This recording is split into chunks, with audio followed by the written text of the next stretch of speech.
Hello, it is time for hashtag Postmas 2024. In today's video, I'm going to show you how to create a shape card that is also dimensional, and you don't need die cutting machine to create it, and it folds flat in the envelope. And I'm going to show you step by step how to create it. First, I need two green design papers. I chose these from my stash, and I'm pretty sure you do have some amazing design papers you can use to create your project.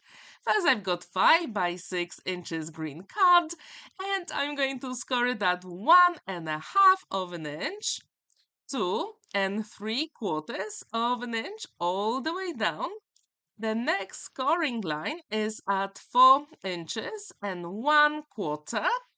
And when this is ready, then my last score line is at 5.5 of an inch. So this way I've got half an inch left to create a flap for my first cuboid.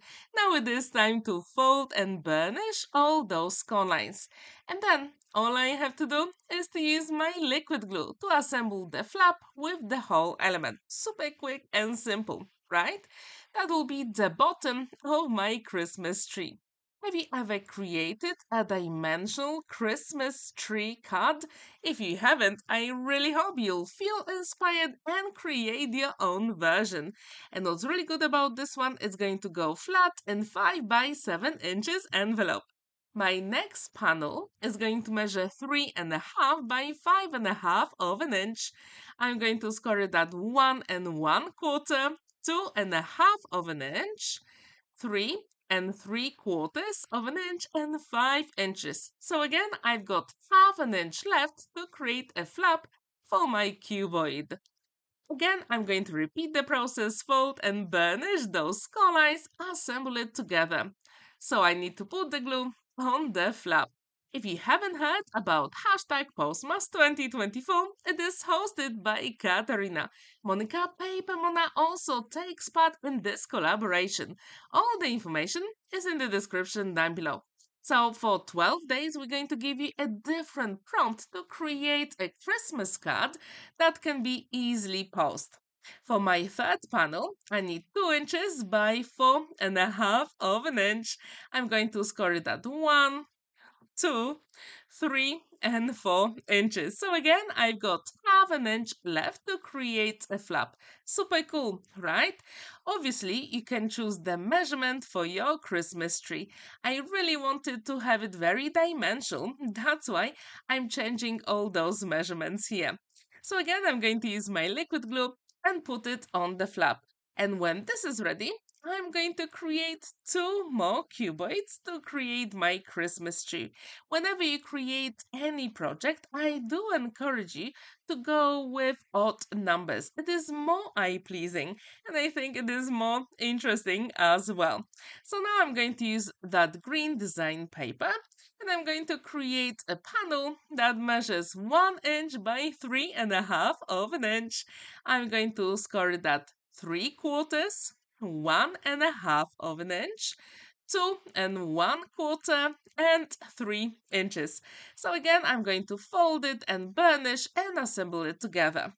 If you haven't heard about that hashtag Postmas 2024, of course you can take part in our collaboration and challenge. All you have to do is to create a project using one of the prompts.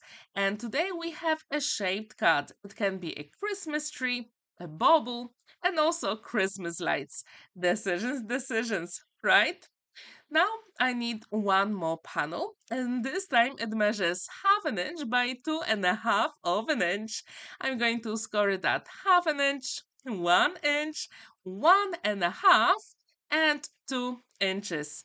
So when this is ready, we can start putting all those elements together. So I do have that Christmas tree, however, something is missing. Of course, I need the very bottom of that Christmas tree, and I'm going to show you my trick how to create it later on in this video. So as you can see, this card comes together actually pretty quickly.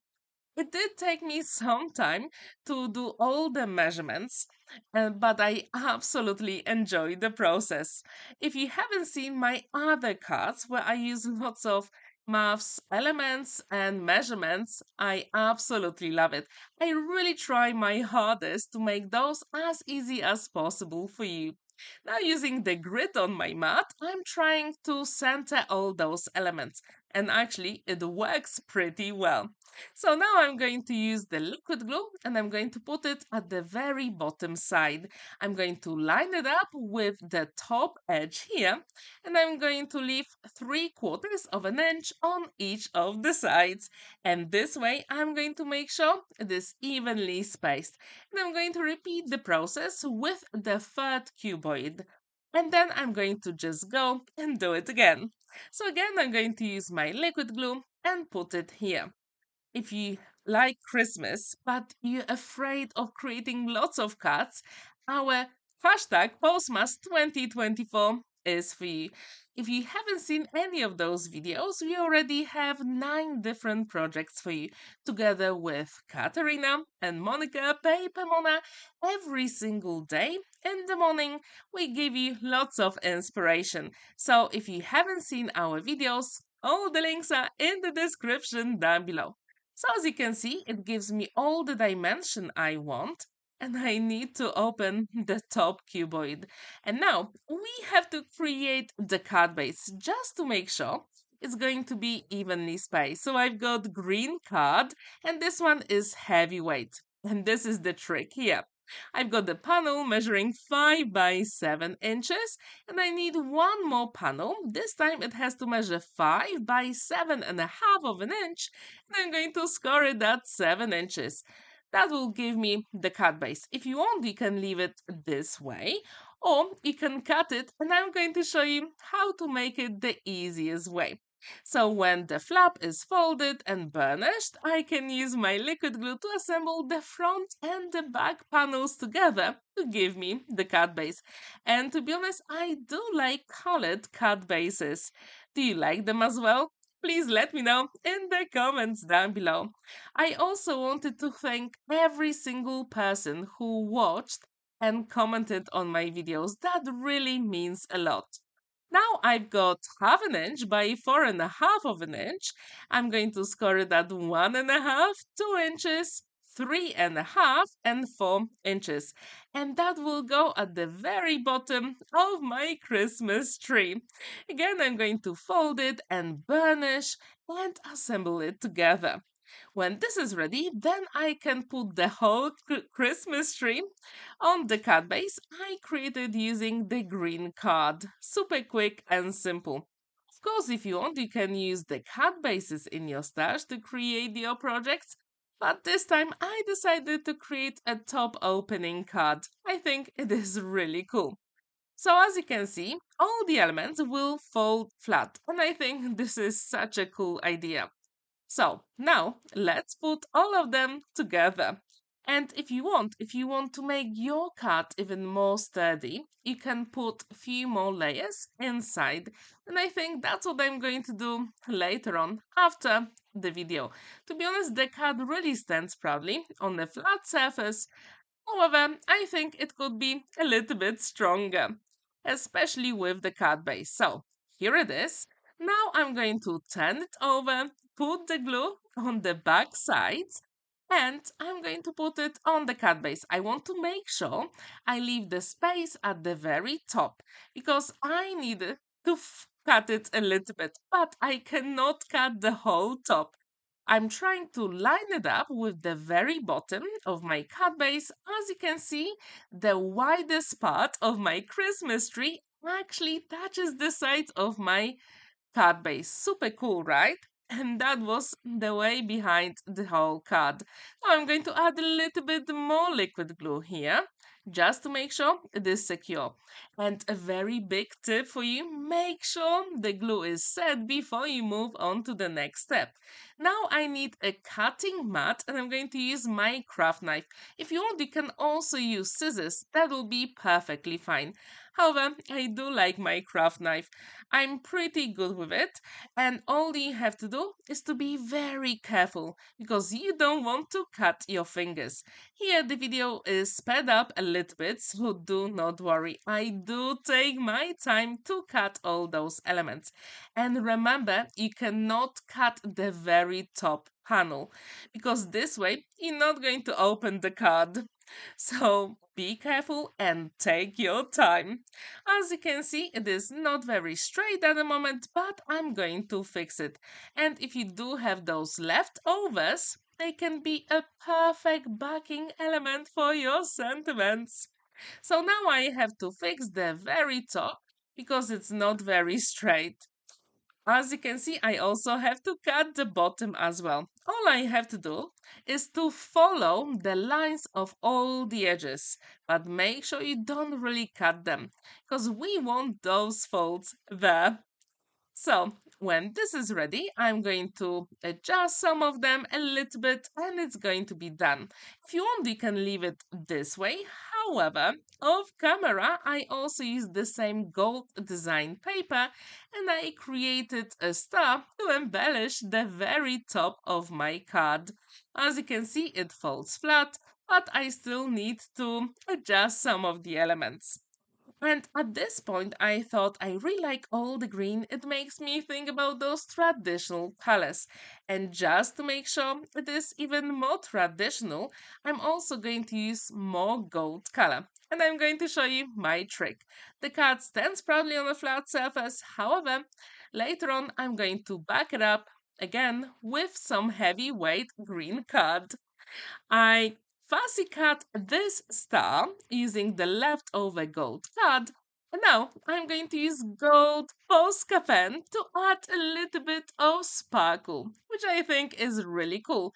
So when you tilt the card, that gold really shines. If you don't have that gold Posca pen, I really recommend you have it. It's perfect not only for Christmas, but also every single cut you make. And actually, it dries pretty quickly. And what's really good about this one, actually, it matches the gold paper for the star and the bottom of my Christmas tree. I also wanted to know how many videos in that hashtag Postmas 2024 have you seen so far? And do you have your favorite? If you do, please let me know in the comments down below. And if you're new to this hashtag Postmas 2024, have a look at the playlist at the top right corner where I've got all those videos and there are two more coming your way. One is going to be tomorrow early in the morning. So as you can see, my cut is nearly completed. All I have to do now is to add a sentiment. And if you've seen my previous videos, you know I do have them for free for you on Buy Me a Coffee website, both in Polish and English. All the links are in the description down below. So this one says Merry Christmas in Polish, and I'm going to use the leftover green card that I use for the card base, and I'm going to back the sentiment. Really cool, right? Now I'm going to use the liquid glue and put it on the second panel from the bottom on my Christmas tree, and the card is going to be completed. So if you've never ever created this card, I really hope you'll give it a go.